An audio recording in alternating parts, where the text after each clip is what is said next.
Hello students, welcome to all about nursing channel. So আজকে এই ভিডিওটিতে আমরা আলোচনা করব শক নিয়ে। So what is shock? So shock is a syndrome characterized by decreased tissue perfusion and impaired cellular metabolism.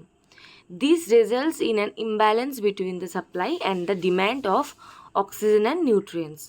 So basically shock is a condition in which there is decreased tissue perfusion. So the decreased tissue perfusion is a result of insufficient oxygen and nutrient supply to the cellular level.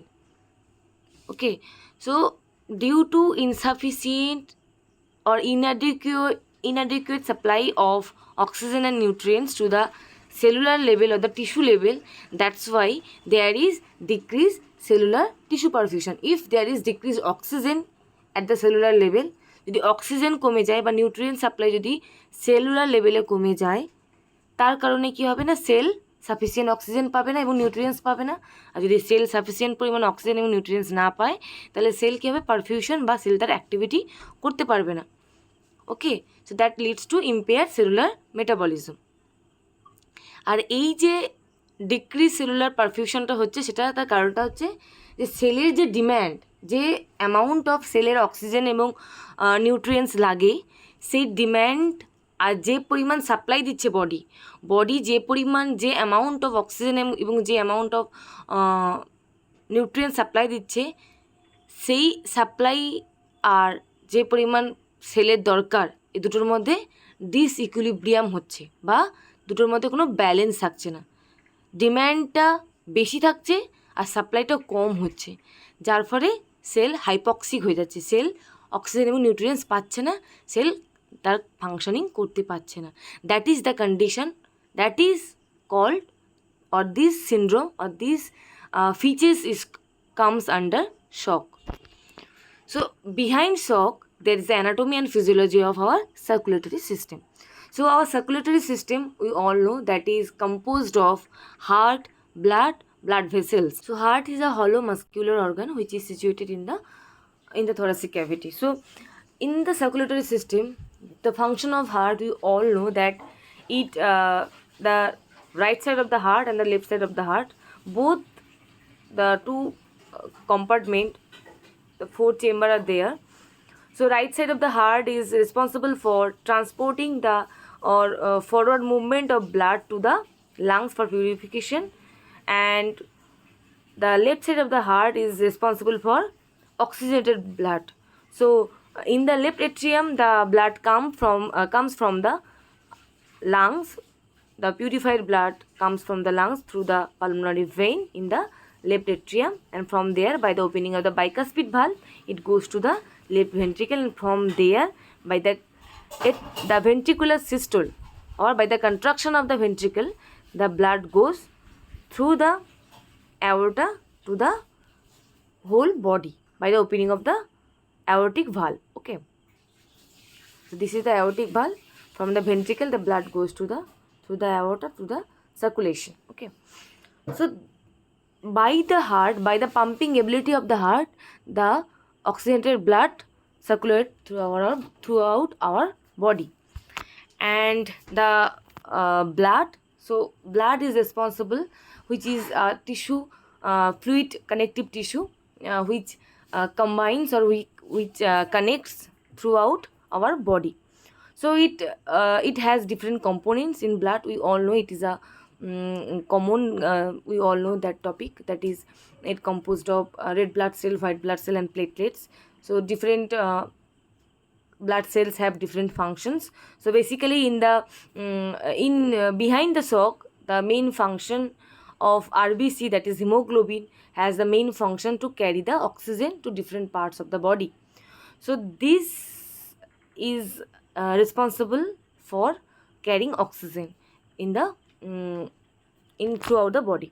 Okay, next is the blood vessels. So blood vessels, different types are there, that is arteries, veins, capillaries. So arteries, we all know that artery carries the blood from the heart to the different parts of the body. Generally it carries the oxygenated blood, but in case of pulmonary artery, it carries the deoxygenated blood. Okay, and artery has different layer, and that is tunica externa, that is the external membrane, and this is the outer membrane. The middle layer is the tunica media, and the inner layer is the tunica intima. So the layer are more thick than the vein layer. So the function of vein is kind opposite of the artery. The vein carries the blood from the different part of the body to the heart, but arteries carries the blood from the heart to the different part of the body. Okay, and the veins layers are same as arteries layer, that is tunica externa, tunica media, tunica intima, and the basement membrane.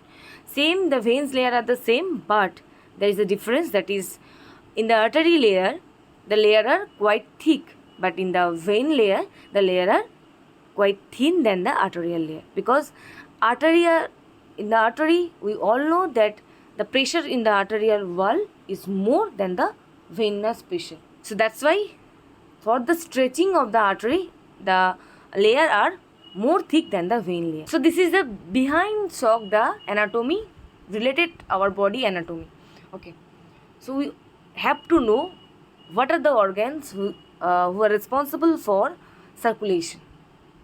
So basically, if we describe shock in one word, that is circulatory collapse.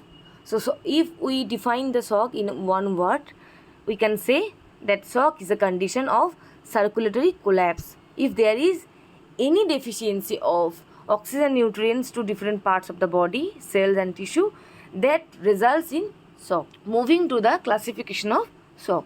So there are generally 4 main classification of shock are there, that is cardiogenic shock, hypovolemic shock, and the cardiogenic, hypovolemic, distributive, and the obstructive shock. So first come to the cardiogenic shock. So what is cardiogenic shock? By the term you can easily understand cardiogenic shock. So what is cardiogenic shock? So when the heart's ability to pumping ability of the heart, that is pump the blood forward direction, mainly the pumping ability of the heart, that is mainly the systolic. There can be systolic function dysfunction, there can be diastolic dysfunction. Systolic means when the heart push the blood, contract and push the blood to the different parts of the body, to the aorta or to the lungs for purification. So that can be hampered, or it can be the diastolic dysfunction, means the feeling state of heart, means when the hearts feel from the different part of the body, through the superior and the inferior vena cava, when the deoxygenated blood comes into the heart, into the right atrium. So in that condition heart cannot feel properly. Okay, so the feeling state, diastolic means the feeling state, যখন heart বিভিন্ন parts of the body থেকে deoxygenated blood যখন carry করছে right এট্রিয়ামে, আর by the pulmonary vein from the lungs the oxygenated blood comes to left atrium. So this feeling state of heart became disabled or hampered.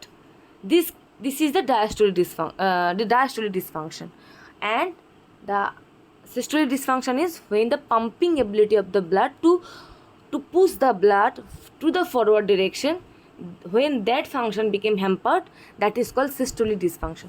So when this dysfunction occurs, pumping ability of the heart became disabled, so that leads to decreased cardiac output. So this systolic and diastolic dysfunction can occur due to some condition that can lead to the causes can be this pumping ability of the heart became disabled or became dysfunctioned due to if the patient have any myocardial infarction, heart attack, or any cardiomyopathy, history of cardiomyopathy, any cardiac injury. So that can lead to this dysfunction of the heart, the pumping ability of the heart, dysfunction in the pumping ability. So that leads to cardiogenic shock. So what happens? So due to this cardiogenic shock or any this myocardial infarction, cardiomyopathy, due to these causes, the ventricular ischemia can be there. The ventricle cannot get sufficient oxygen due to myocardial infarction. Due to that, the ischemia is there in ventricular cells and tissues, or there can be structural problem like valve regurgitation or any septal defect, or so that can be the cause of cardiogenic shock or any dysarrhythmia. So dysrhythmia or structural problem or the ventricular ischemia or the causes which I already told, those causes it can lead to systolic dysfunction or it can lead to diastolic dysfunction. Okay. So if that lead to systolic dysfunction, so what it happens if we understand the cause. So systolic dysfunction means, if there is systolic dysfunction means the pumping ability of the heart to move the blood forward direction, that became hampered due to those causes. So what happens? So this is the left ventricle. So from the left ventricle, the blood goes through the aorta to the circulation, throughout the body. It goes throughout the body. Or from the right ventricle, the blood, by the pumping ability, by the systolic movement of the ventricles, the blood goes to the pulmonary trunk, okay, to the lungs. So these two functions became hampered. So majorly the systolic dysfunction affect the left side, means this side. So what happens in the systolic dysfunction, the left ventricle, from the left ventricle, the blood cannot fully evacuate to the aorta. So if the full amount of oxygenated blood does not, or if this blood is not fully evacuated, so what happens? The stroke volume become decreased. So what is stroke volume?